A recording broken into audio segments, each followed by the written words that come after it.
serahaken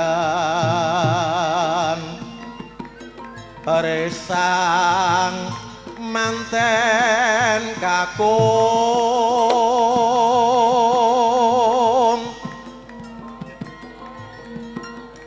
saking keluarga Popo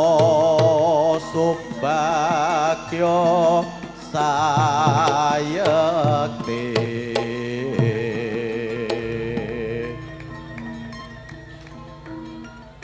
mewasagung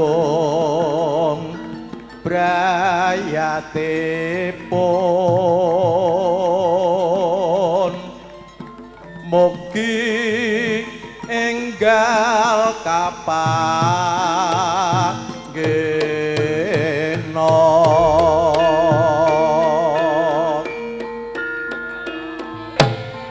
panjenenganipun para kadheng sudista atur pasrah sampun kalampah saking keluarga Geng Popo Subagyo Gotrah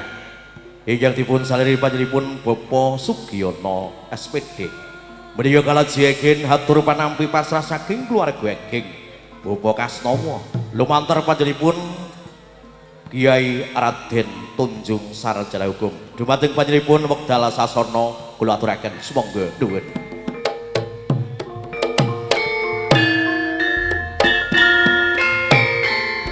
Waalaikumsalam warahmatullahi wabarakatuh.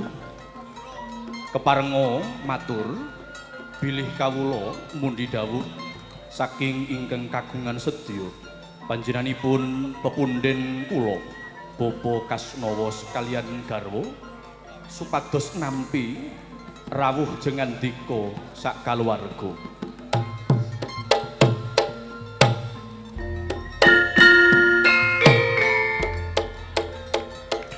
Kula tampi pasrahipun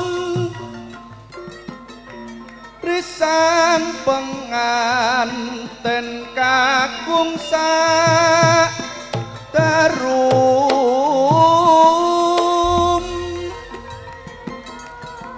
mugi harsa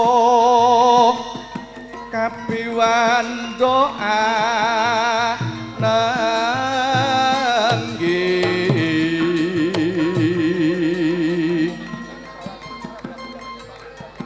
mugi antuk berkah wang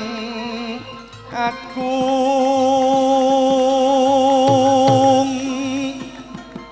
lono kesanging bebrayan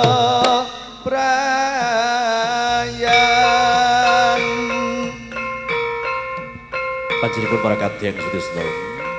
atur pasrah parampi sampun paripurna menika mangke kalajengaken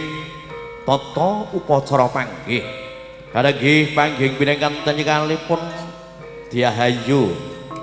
Wahyu Purba Arini kalian pun bagus bilang pasti aji debating para-para ingkang sampun piniji kadanggih juru sumbaga saking Sanggar Yarce Gunawan